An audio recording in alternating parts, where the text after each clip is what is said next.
اس سے پھر دو چیزیں ظاہر ہوتی ہیں۔ اگر اللہ تعالیٰ کی دی ہوئی یہ چیزیں امانتیں مخلوق کے مقابلہ میں استعمال کرے، اللہ کے دیے ہوئے اختیار سے حکومت کرے، اشیاء کو مسخر کرے، مرضی کے مطابق ان کو تیار کرے، ان کے سے اچھے کام لے اور خلق خدا پر حکومت کرے قرآن و سنت کے مطابق، عدل اور انصاف کی، وہی جو کہ انصاف کرے، نرمی، پیار، خلق کو دکھ نہ دے، تو یہ خلافت ہوگی۔ پھر تیسرا ہوگا خلیفہ، کہ اللہ تعالیٰ کے دیے ہوئے جو اختیارات ہیں نا، پاورز ڈیلیگیٹڈ، ان کو مخلوق پر استعمال کر رہا اس کی مرضی کے مطابق۔ اور اگر اللہ کے سامنے جھکے گا، اپنے فقیر اور محتاج ہونے کا اعلان کرے گا کہ میں اس وہم اور غرور میں مبتلا نہیں ہوتا کہ میرے پاس میری کچھ اپنی ہے اس لیے میں متکبر ہو جاؤں اور ظالم ہو جاؤں، میں ہر وقت جانتا ہوں کہ تیرا ایک عاجز بندہ، اس اپنے عجز و نیاز کا اظہار، اپنی بندگی اور پرستش کا اظہار کہ میں غلام ہونے کا اقراری ہوں، یہ کرے گا تو عبد ہوگا، پھر اسی کو مقام ولایت کہہ دیتے، اللہ کا ولی دوست بن جاتا۔ چار ہیں چیزیں جو قرآن سے پتہ چلتا ہے کہ اپنے اوپر نوٹ کر لو کہ میں اصل میں فقیر ہوں، جو چیزیں ہیں یہ عطائی ہیں، امانت ہیں، اور اگر اللہ کی دی ہوئی طاقتیں مخلوق کے بارے میں صحیح استعمال کروں خلافت ہے، اور اگر انہی چیزوں کو میں اللہ تعالیٰ کے سامنے اپنی عاجزی کے اظہار کے لیے مختلف طریقے رسمیں اختیار کروں، نمازیں پڑھوں، سجدے کروں، طواف کروں، قربانیاں دوں، تو یہ ساری جو ہے نا یہ اللہ تعالیٰ کی عبدیت ہے، غلامی کا اظہار ہے۔ یہ چار عناصر جمع ہو جاتے ہیں تو پھر عبداللہ بن جاتا ہے، اللہ کا صحیح بندہ جو ہے وہ ہے۔ جو اس کو بھول جاتے ہیں، چیزیں اللہ کی اپنی بنا بیٹھتے ہیں اور مرضی سے ان کو استعمال کرتے ہیں، وہ نہ خلق خدا پر رحم کر سکتے ہیں، ان کی حکومتیں فرعون اور نمرود کی اور موجودہ حکمرانوں جیسی ہوتی ہیں، ان سے نا سانپوں اور بچھوؤں سے لوگوں کو ڈانکی لگتے ہیں، خلق خدا نالاں ہوتی ہے، چیخیں عرش تک جاتی ہیں۔ ٹھیک ہے، اللہ تعالیٰ ان کو مہلت ظالموں کو دیتا، مگر وہ خلقت کے لیے خیر نہیں ہوتے، ان کا وجود بدترین شر ہوتا ہے۔ اور اگر وہ اللہ تعالیٰ کی دی ہوئی چیزیں اس کی مرضی کے مطابق استعمال کریں تو پھر وہ حضرت داؤد اور سلیمان، یوسف اور رسول اللہ صلی اللہ علیہ وسلم اور ذوالقرنین بن جاتے ہیں، ابو بکر عمر بن جاتے ہیں۔ اور مرنے کے بعد بھی ان کے لیے دعائیں ہوتی ہیں، اور خلق مثال دیتی ہے کہ یار حکومت کرے تو ایسے ہی کرے۔ اور وہ حکومت جس کے بارے میں علامہ اقبال کہتے ہیں کہ ٹھیک ہم کہتے ہیں کہ وہ بھی حکمران تھے، کیا حکمرانی تھی، ان کی حکومت سے ہے فاش یہ رمز غریب۔ یہ کہتے ہیں عجیب راز جو ہے پتہ چلا، ان کی حکومت سے ہے فاش یہ رمز غریب، سلطنت اہل دل فقر ہے شاہی نہیں۔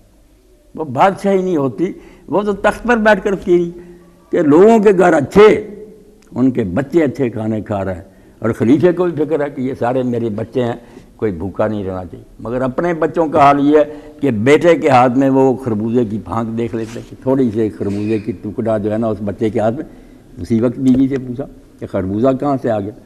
انہوں نے کہا آپ کو جو روزینہ ملتا ہے اس میں سے میں نے ٹکا ٹکا بچایا اور یہ تھوڑے سے پیسے اکٹھے ہو گئے، اس سے خربوزہ خرید لیا۔ اب اسی وقت خلیفے نے لکھ دیا خزانے کے منشی کو کہ میرے روزینے میں سے اتنی کمی کر لی ہے، اس کے بغیر بھی میرا گزارا چلتا ہے، یہ تو زائد پیسے آتے رہے۔ اب کیا حکومت ہے وہ، یہ کون کر سکتا جو اپنے آپ کو سمجھتا کہ میرا کچھ نہیں ہے، یہ تو سب اللہ کا۔ اس نے اس کے بارے میں ایک دن پرسش کر، میں خلیفہ ہوں، نائب ہوں، اپنے اختیارات اس کی مرضی کے مطابق اور اس کے احکام کو سامنے رکھ کر کروں گا، اور لوگ اگر ان قانونوں کی تھوڑی پابندی کریں گے نا تو ان کو میں شاید تھوڑی رعایت دے دوں، مگر میں اور میرا کنبہ سب سے بڑھ کر۔ اسی لیے امیر المومنین عمر بن خطاب رضی اللہ عنہ جب کوئی بات کرنا چاہتے تھے نا کہ لوگوں کو اس بات کا کہنا یا اس سے روکنا، تو پہلے سارے گھر والوں کو بلا لیتے تھے کہ یہ کام چھوڑ دو، کوئی تم میں نے سا کرتا ہو، ورنہ اگر میں ممبر پر یہ کروں گا کہ لوگوں یہ کام نہ کرو، کیا اثر ہوگا ان پر جب میرے اپنے ہی نہیں عمل کر رہے ہوں گے؟ نیکی ہے تو پہلے تم سارے کرو، برائی ہے سارے چھوڑو۔ اس لیے خلیفۃ المسلمین دنیا میں اللہ تعالیٰ کی رحمت بن جاتا تھا، اور اس کا ایک حد کو نافذ کرنا کہ ایک شرعی سزا دے دی، چور کا ہاتھ کر دیا، زانی کو کوڑے مارے، تو اللہ کے رسول نے فرمایا ایک حد زمین میں قائم ہو جائے، ایک سزا شرعی دے دی جائے تو 40 دن کی رحمت کی بارش سے بہتر ہے۔ بارش سے کیا ہوگا کہ صرف نباتات اگیں گی، جانور موٹے تازے ہو جائیں گے، مگر اس حد نافذ ہونے سے تو خلق خدا آرام سے سوئے گی۔ دروازے کھلے رکھو، تالے لگانے کی ضرورت نہیں، کوئی گارڈ بنانے کی ضرورت نہیں۔ کیا ہے ہر محلے میں لوگوں نے اب دیکھے نا وہ بنا لی ہیں جنگلے اور وہاں گارڈ بیٹھے ہوئے، یہ حکومت ہے؟ وہ حکومت کا وجود ہے، اس کا نظر آتا نشان کہ ہر محلے میں لوگوں نے بیچاروں نے بنائے ہوئے ہیں، وہاں اپنا انتظام کیا ہوا. مگر اس دور میں کیا تھا کہ لوگوں کو کہا جاتا یار تم یہ سارے دروازے کھلے رکھو، نقصان ہو جائے گا تو میں دوں گا، خلیفہ بھرے گا اس کو. اس لیے جب آدمی اپنے آپ کو سمجھ لیتا ہے کہ میرا مجھ میں کچھ بھی نہیں ہے، سب ہے تیرا تجھ کو دیتے کیا جاتا میرا، وہ کیوں ظالم ہوگا؟ وہ فرض کی حیثیت سے بھی نیک ہوگا، معاشرے کے لیے بھی خیر ہوگا، ساری دنیا کے لیے رحمت کا باعث ہوگا. یہ چار باتیں اس کے ذہن میں بیٹھ جاتی ہیں کہ میں اصل میں نیست ہوں، جو کچھ ہے یہ سارا عطیہ اور کسی دن واپس ہو جائے گا، اور یہ یوں ہی نہیں ملے گا. میں اپنے سے چھوٹے اور جو میرے تحت ہیں ان کے لیے میں اللہ کا خلیفہ، اللہ کے مقابلے میں میں عبد ہوں، اس کا ایک بالکل ذلیل اور رسوا بندہ ہوں. بندگی آمد زندگی آمد برائے بندگی، بندگی زندگی بے بندگی شرمندگی. وہ اتنا جھکتا ہے، ماتھے پر اس کے داغ لگ جاتے ہیں، جسم کمزور ہو جاتا ہے، ہر وقت اللہ کے سامنے اس کی چال ڈال سے لوگ دیکھتے ہیں، کوئی متکبرانہ باز جھکا ہوا لوگ اللہ کے سامنے عاجزی اور نیاز. اب اس کے لیے کہ یہ دنیا جو ہے یہ ہے اندھیر نگری، ظلمات ہے، وہی الہی نہ اور انبیاء علیہ السلام کو نکال دیا جائے. یقین جانے اب بھی کسی جگہ کوئی نیکی کی بات ہو رہی نا، یہ اثر ہے کسی نہ کسی پیغمبر کا جو ان کے بڑوں کو بتا گیا تھا، کچھ نہ کچھ بچا آ رہا. ورنہ یہ دنیا بالکل ظلمات بعض فوق بعض. اللہ نے سورہ نور میں کہا میرا نور نہ نازل ہوتا تو یہ تو اندھیرے پر اندھیرے چڑھے ہوئے، ہاتھ نکالو تو اتنے اندھیرے ہیں، بادل چھائے ہوئے ہیں، گہرا سمندر ہے کہ ہاتھ کو ہاتھ دکھائی نہیں دے. یہ قرآن نے کہا کہ اس کے بغیر کوئی شرافت اور نیکی کا نام و نشان نہ ہوتا. مگر اللہ نے اپنا دین اتارا. انبیاء علیہ السلام یہد اللہ نور من یشاء، وہ نور بھی اللہ نے کہا نور لا نور، ایک اندر تمہارے رکھ دیا بصیرت عقل ضمیر، دوسری طرف وحی کے ذریعے مدد کر دی. وہ ایسے ایک دیا سلائی آئی، جب چھو گئی تو چراغ جل اٹھا. جو مثال دی ہے سورہ نور میں کہ دو نور اکٹھے ہو گئے، ایک اندر تھا ایک باہر سے آیا، دونوں مل کر اپنا جیسے اندھیرے پر اندھیرا تھا اب روشنی پر روشنی. اب کوئی نہیں ٹھوکر کھا سکتا، جو کھائے گا وہ اپنی جان کو روئے گا، میرا نہیں کوئی قصور، میں نے کمی پوری کر دی. تو اس ظلمت کدہ عالم میں اور اس دشت بکر ایسا صحرا کہ یہاں کوئی نشان نہیں ملتا، کوئی راستہ نہیں، کوئی ایسے اب بھی ہیں روبر خالی عرب میں کہ گم ہو گیا بندہ نہیں پتہ چلے، کوئی راستہ نہیں، کوئی نشان نہیں. یہ دنیا ایسے ہی سمجھے.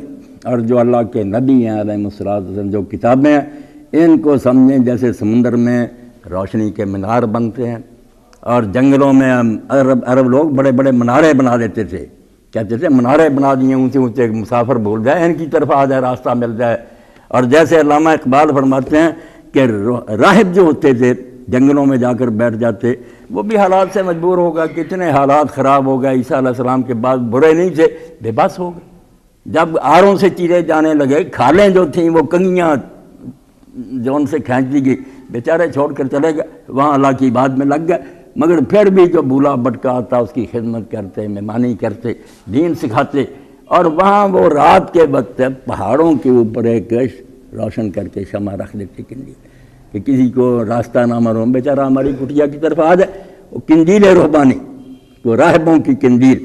اس کا علامہ اقبال کہتے ہیں کہ اس دنیا میں مومن جو اللہ کے دین کو مانتا اور قرآن و سنت کا درس لیتا اور لوگ اس کو سنتے ہیں، یہ سمجھیں گما آباد ہستی میں یقین مرد مسلماں کا، بیاباں کی شب تاریک میں کندیل رہبان.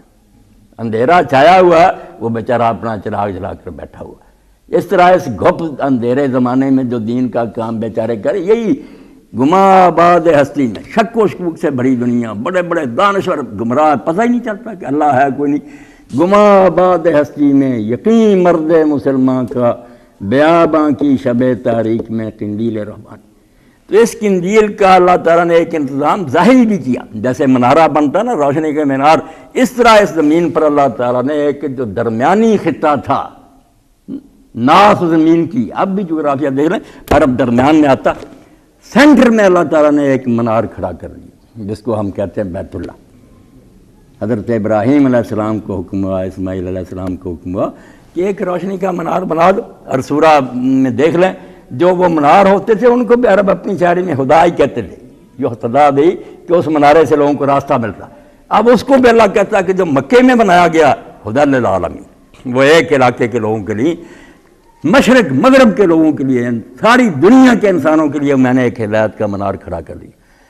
اور اسی لیے حکم ہے کہ جو وہاں جا سکتے ہیں جائیں، جو نہیں جا سکتے اپنی شومی قسم سے یہاں رہ گئے، حالات نے اجازت نہیں دی، تو پھر وہ یہی کہتے ہیں تیرا آستان جو نہ مل سکا، تیری راہ گزر پہ جبیں سے، ہمیں سجدہ کرنے سے کام ہے، جو وہاں نہیں تو یہیں سے، ہاں اگر وہاں نہیں جا سکتے ہم یہیں سجدہ کر دیتے تیری سے۔ تو منار جو ہے، اس لیے جو بیوقوف نہیں نہ سمجھتے کہ بیت اللہ کیا ہے، وہ یہی جھگڑے کرتے رہتے ہیں کہ ایک پتھروں کی عمارت دیا، تم اس کو سجدے کرتے ہو، وہاں جاتے ہو، اس کے ساتھ چمٹ جاتے ہو، وہاں پتھر کو چومتے ہو، ہاں اور یہاں بھی قربانیاں ادھر کو رخ کر کے ذبح کرتے ہو، کیا ہے اس پتھروں کی عمارت؟ یہ سمجھتے نہیں کہ وہ پتھروں کی عمارت نہ بھی رہے، جیسے کہ عبداللہ ابن زبیر رضی اللہ عنہ نے جب تعمیر کیا نئے سرے سے کعبہ، کچھ نہیں تھا، بہت مدت بعد صرف کپڑوں کا پردہ کر دیا تو گیا تھا، پتھروں کو کون پوچھتا؟ وہ ایک نشان ہے ہدایت کا، اور اس کی طرف رخ جو کیا جاتا ہے کس بنا پر، اس لیے وہ پوری دنیا کا قبلہ۔ آپ دیکھتے ہیں کہ جب دوڑ ہوتی ہے میدان میں، کوئی ریس کورس گراؤنڈ ہوتا ہے، وہاں کھڑے ہو جاتے ہیں لائن میں، اب اس کو عربی زبان میں استباق کہتے ہیں، ایک دوسرے سے آگے نکلنے کی کوشش ہوگی، تو ایک گول ہوتا ہے نشان، کہ وہ نشان ہے اس کی طرف دوڑنا ہے، کون پہلے جاتا ہوا۔ تو جو نیکی کی دوڑ ہے، یہ میں نے آج پڑھی نا، اللہ فرماتا ہے فاستبقوا الخیرات، یہ جو کلمہ پڑھ لیتے ہیں لوگ وہ ایک دوڑ میں شریک ہو جاتے ہیں، نیکیوں کی دوڑ، اور اس کے لیے ایک نشان مقرر کیا گیا بیت اللہ، اس لیے کیا گیا کہ اس کے ایک ایک پتھر پر وہ تاریخ درج ہے، جو آدمی جانتا ہو کہ یہ کیوں بنا، کس نے بنایا، کس غرض کے لیے بنا، اور کتنے مقدس اور نیک لوگ یہاں آئے، آسمان کے ستارے اور ریت کے ذرے جیسے نہیں نہ گن سکتے ہم، اسی طرح نہیں گن سکتے کہ وہاں کتنے قدوسی اور پاک صفات لوگ اب تک آ چکے ہیں، کتنوں نے ہاتھ لگایا حجر اسود کو، کتنوں نے طواف کیا، کتنوں نے سجدے کیے، اور میدان عرفات جو پاس ہی کھڑا ہے، وہاں کا میدان بے شمار سجدوں کا اور انگنت آنسوؤں کا امین ہے، کتنے لوگ وہاں روئے، کتنوں نے سجدے کیے۔ تو اللہ کہتا ہے جب میں کہتا ہوں ادھر کو منہ کرو، تو منہ کراتا ہوں کہ وہ بالکل مینار پاکستان کی طرح تاریخ یاد کراتا کہ ابراہیم علیہ السلام جب پیدا ہوئے تھے بابل میں، کیا مصیبت آئی کہ وہ وہاں سے نکل گئے، انہوں نے حق کا اعلان کیا۔ اگر وہ زمانے کا ساتھ دیتے جدھر کو دنیا جا رہی تھی چلتے، تو دنیا کے امیر ترین آدمی ہوتے۔ ان کے والد جو تھے وہ بت نہیں بیچتے تھے، وہ تو نمرود کے بعد ساری ریاست کے مختار تھے، اور سب سے بڑے وہ پیشوا تھے ساری قوم کی۔ ابراہیم علیہ السلام گدی سنبھال لیتے، ان سے زیادہ امیر ہی کوئی نہ ہوتا، مگر وہ نہیں، جیسے علامہ اقبال کہتے ہیں نا کہ جدھر کو دنیا جا رہی ادھر کو جانا، یہ تو خس و خاشاک کا کام ہے، جدھر کو پانی جا رہا ہے تن کے ادھر کو بہ جاتے ہیں۔ مرد کا کام تو جدھر آپ نے جانا، بے شک بہاؤ کتنا تیز ہے، آپ کو وہ بکھیر رہا ہے، مگر آپ نے چونکہ ادھر کو جانا، آپ نے پوری طاقت خرچ کرنی ہے کہ میں نے پانی کے ساتھ نہیں بہنا، میں نے تو ادھر جانا، میرا ادھر مقام ہے۔ اس لیے وہ کہتے ہیں خلیل آسا در ملک یقیناً، ابراہیم علیہ السلام کی طرح یقین کا دروازہ کھٹکھٹا، جیسے اس نے اعلان کر دیا انی لا احب الافلین، کہ فانی چیزوں سے میں محبت نہیں کرتا، میں تو اس کو مانوں گا جس نے دنیا میں خلیل آسا در ملک یقیناً۔ تو بالکل کہتے ہیں انہوں نے جیسے آگ میں پڑنا منظور کر لیا، نئی دنیا پیدا کی، ایک نیا جہان بنایا، لوگوں کے ساتھ نہیں چلے، دنیا کا رخ موڑ دیا، عراق میں آگ میں ڈال دیے گئے، باپ نے نکال دیا، مصر میں گئے، وہاں عزت کو خطرہ لائق ہوا، شام گئے، حجاز آئے، یہاں بچے اور بیوی کو بٹھا دیا۔ تو فرمایا ابراہیم علیہ السلام کی داستان پوری جب کعبے کو منہ کرتے سامنے نہیں آتی کہ کیوں ملک ملک پھرا، حق کی خاطر اس نے ہر قربانی دی، دین کا راستہ نہیں چھوڑا، آگ میں پڑنا منظور کیا مصیبتیں سے ہی۔ اس لیے اگر مکے کو منہ کرنا ہے نا تو یہ ہے فاستبقوا الخیرات، جو اس کے ایک ایک پتھر پر نا تاریخ لکھی کہ باپ نے کیا کیا، بیٹا جو دعائیں سے لیا اور باپ 99 سال کا ہو گیا، بوڑھا، کمر دوڑی ہوگی، اور بچہ جو بھاگنے کی عمر کو پہنچ گیا۔ اللہ فرماتا دوڑنے لگا اسماعیل کے ساتھ باپ کر کام کرنے لگا، اس وقت اشارہ ہو گیا۔ تو اسی بیت اللہ کے پاس پھر وہ بوڑھا بیٹے کو لے کر چھری اس کے حلق پر آ کر بیٹھ گیا۔ دنیا نے وہ منظر دیکھا جو نہ پہلے کبھی کسی نے دیکھا، نہ حلال کرنے کے لیے بیٹھ گیا، اور بیٹا بھی وہ نکلا جس کا باپ کو دیکھتے اس نے تسلیم کا مظاہرہ کیا کہ جو حکم ملا اذ قال له رب اسلم قال اسلمت لرب، جو حکم ملتا گیا کہ ابراہیم میرا بندہ، اس نے کہا سر تسلیم خام ہے. اور بیٹا جو تھا اس نے کہا یا ابت افعل ما تؤمر ستجدنی انشاءاللہ من الصابرین، اس نے رضا کا مظاہرہ کیا کہ اگر جان چاہتا اللہ میں راضی، ابا جی کر دیں جو حکم ملا ہے، آپ دیکھیں گے انشاءاللہ کہ میں صابروں میں سے ہوں گا. اور قرآن مجید نے حالانکہ سچا ہونا وعدے کا، یہ تو عام مومن کی صفت، مگر سورہ مریم میں اللہ نے کہا ہے انہ کان صادق الوعد، اسماعیل علیہ السلام وعدے کا سچا نکلا. وہ سچا نکلا یہی کہ چوری حلق پر رکھنے کے لیے باپ تیار ہو گیا. اس نے کہا ابا جی کر دیں کوئی بات نہیں، اللہ کا حکم مانوں. تو کہا ہم پتھروں کی طرف تمہارا منہ کراتے ہیں. حرم جز قبلہ قلب و نظر نے، بے وقوف ہو، حرم جو بنایا گیا ہے پتھروں کی وہ عمارت وہ منار ہے، وہ قلب و نظر کا قبلہ ہے، صرف جسم کا قبلہ نہیں کہ آنکھیں اور کو ادھر کو کر لیں آپ تو منہ کر لیں، وہ اپنے اندر جو دل ہے اور سوچنے والا دماغ اس کا قبلہ، کہ اس کا رخ سیدھا کرو اللہ کی طرف، کہ ہر وقت اللہ کو یاد کرنا اور اسی کو بارے میں سوچنا. حرم جز قبلہ ہے قلب و نظر نے، طواف ہے وہ طواف ہے بام و درد ہے. اس کے گرد جب ہم گھومتے ہیں تو دیواروں اور پتھروں کے گرد نہیں گھومتے، یہ ہوتا ہے کہ درمیان میں اللہ ہے اور ہم اللہ کے گرد نثار ہو رہے ہیں. جیسے پروانہ شمع پر جان دیتا اور بلبل پھول پر گھومتا، یہ ہمارا محبوب ہے اللہ جس کی طرف یہ منسوب ہے اگر ہم اس کے گرد گھوم رہے ہیں. میان مارو ماؤ کعبہ رمز مقصد، اللہ کہتے ہیں ہمارے اور کعبے میں درمیان ایک اور یہ عجیب راز ہے. ہم جانتے ہیں یہ جب کہہ دیا میرا گھر تو ہم فدا ہو گئے. کہتے ہیں کہ جبریل امین ہم خبر ہے، جبریل امین بھی بیچارہ نہیں جانتا کہ یہ انسان کیوں اس نے دیوانے ہوئے، اللہ کی محبت میں غرق ہو گئے کہ ہمارے پاس کچھ نہیں، سب کچھ اس کا مانگتا تو ٹھیک ہے. تو اس لیے بیت اللہ کی طرف رخ. ابراہیم علیہ السلام دیکھیں، ان کے بیٹے کو دیکھیں، زوجہ مطہرہ کو دیکھیں. اب آپ حیران ہوں گے کہ نام بھی اللہ تعالیٰ جو رکھتا ہے ان میں بھی تاثیریں ہوتی. حضرت اسماعیل علیہ السلام کی والدہ کا نام ہاجر، ہم عام طور پر اردو میں حاجرہ لکھتے ہیں نا، یہ ٹھیک ہے مگر اصل نام ہاجر ہی ہے عربی میں. ہے الف جیم رے، اور جیم پر بھی زبر رے پر بھی حاجر. اور یہ عبرانی اس زبان میں جس کا اصل لفظ ہے اس کا معنی شائستہ اور آراستہ، شائستہ، ستھری، مہذب، بالکل ٹھیک ٹھاک. یعنی جنگل میں اسماعیل علیہ السلام کو اور والدہ کو چھوڑ گئے، زمانہ کیا تھا، بدماشی عام تھی، مگر حضرت ہاجرہ کے دامن پر کوئی داغ نہیں، کوئی برا الزام آج تک نہیں لگا سکا کہ وہ خاوند سے اتنی دور تھی. کوئی بڑی بات کی اس نے، نام ہی ایسا کہ وہ شائستہ اور مہذب عورت ہو. اسماعیل علیہ السلام کی والدہ ہی اللہ نے ایسی بنائی. اور بعد میں بھی جو نیک لوگ انگنت نبی عام صلاحات وہاں گئے ہیں. اور پھر آخر میں اللہ تعالیٰ نے اسی مکہ میں کعبے کے پاس ہی اپنے آخری نبی خاتم النبیین محمد رسول اللہ کو مبعوث کیا. ان کے پہلے ساتھی بھی وہاں تیار ہوئے. اسلام کی تاریخ پہلے ہی وہاں لکھی گئی کہ اسلام کے لیے دو. اس لیے کہتا اللہ پاک ہے جو میں کہتا ہوں یہ دوڑ لگانے والوں کے لیے گول ہے، وہ سامنے ہے، دوڑنا ہے. وہ ساری نیکیاں جو ابراہیم علیہ السلام سے لے کر حضور علیہ السلام کے صحابہ تک لوگوں نے وہاں سر انجام دیے نا، ان کی طرف بھاگنا ہے کہ کون ان میں آگے نکلتا ہے.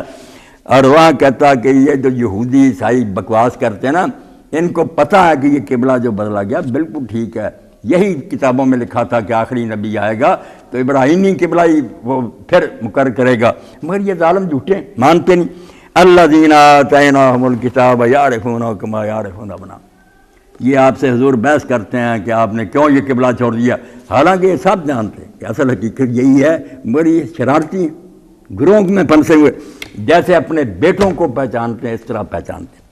وَإِنَّ فَرِيقًا مِّنْهُمْ لَيَكْتُمُونَ الْحَقَّ وَهُمْ يَعْلَمُونَ. جانتے بوجھتے حقائق کو چھپا رہے ہیں. کئی مرتبہ انسان پریشان ہوتا ہے شاید یار ان کو سمجھ نہیں آتی، پھر اللہ تسلی دیتا نہیں، بد نیت خبیث لوگ ہیں، کوئی سمجھنے میں فرق نہیں ہے، نیتیں خراب ہیں. الحق من ربک فلا تکونن من الممترین. یہ کعبہ جو مقرر ہوا قبلہ یہ تیرے رب کی طرف سے حق ہے، ہونا ہی چاہیے تھا. قبلہ ابراہیم علیہ السلام کی ملت ہے، جب اس امت کا دین تو قبلہ ابراہیمی کیوں نہ ہوتا. تو شک میں کوئی نہ پڑے، کوئی آدمی شک میں نہ پڑے یہودیوں اور عیسائیوں کی بکواس سے. وَلِكُلٍّ وِجْهَةٌ هُوَ مُوَلِّيهَا. باقی رہی بات کہ یہ کوئی مشرق کی طرف کرتا ہے، کوئی مغرب کی طرف منہ کرتا ہے، کیا جھگڑے ان سے کرو گے، کس کس کو راضی کرتے پھرو گے. مشرق والوں کا قبلہ اختیار کرو، مغرب والے نہ، انہوں نے دین تباہ کر رکھا، ان کو دفع کرو. یہ نہیں کہ ٹھیک کر رہے ہیں، فرمایا نہیں، انہوں نے اپنے اپنے رقم کر کیے، دفع ہو جائیں جو کرتے رہیں. تم لوگ فاستبقوا الخیرات، تمہیں ہم نے ایک نشان دے دیا گول. دوڑنے کی کوشش کرو، نیکی میں لگ جاؤ، بیسوں میں نہ ہو۔